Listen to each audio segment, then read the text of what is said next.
Sandwich, putain, bravo. Mais oui, bravo. C'est un... Oui, c'est une interview Sandwich, effectivement. Est-ce que tu peux manger des sandwichs sur Aïe, aïe. Je me suis cassé les côtes juste avant cette interview.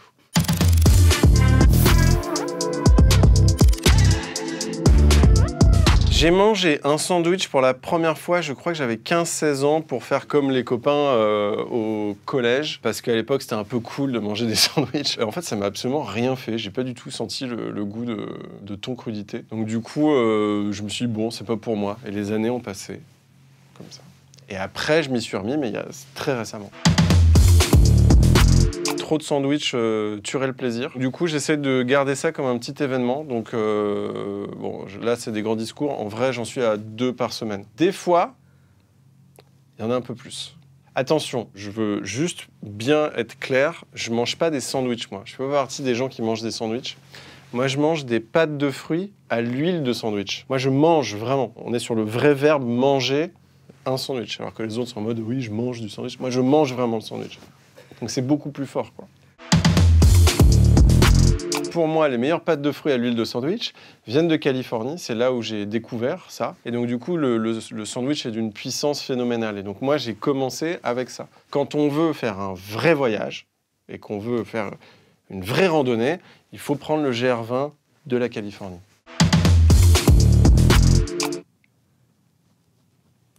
Meilleur repas de Noël. Je suis venu donc à Noël dans ma famille et j'aurais dit voilà, moi je vous ai amené un cadeau, c'est des pâtes de fruits à l'huile de sandwich.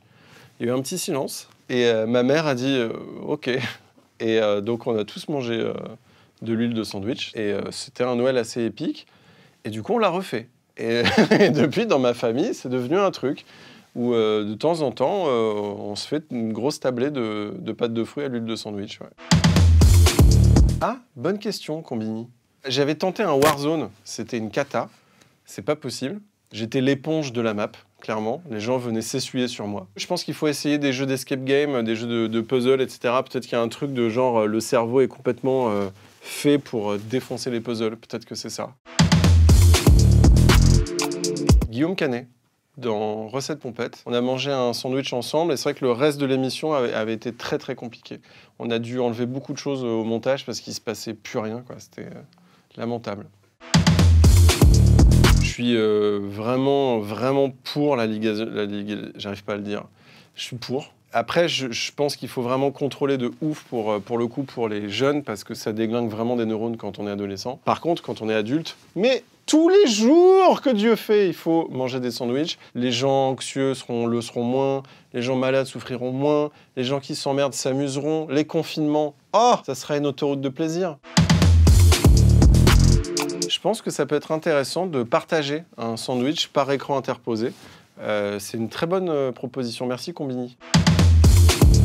Ce truc d'aller et venue de contrôle et de perte de contrôle comme ça, et en même temps, voilà, plein de choses folles, de tellement mieux sentir les choses. Manger, c'est incroyable. Quand on mange la pire chiasse du monde, elle va avoir un goût de polenta incroyable. Et quand je dis chiasse, c'est pas un code secret. Déjà, c'est bien se connaître son corps et connaître les bons dosages de sandwich. Et on ne va pas partir sur une baguette entière. On peut peut-être partir sur une demi-baguette pour commencer, pour essayer. Ou même ne serait-ce qu'un quignon de sandwich pour vraiment commencer à appréhender la bête. Ne pas oublier qu'il faut verbaliser si on fait une mauvaise digestion.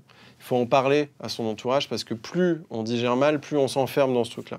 Et au contraire, il faut s'en sortir, il faut se libérer de ce truc-là en parlant. Et puis après...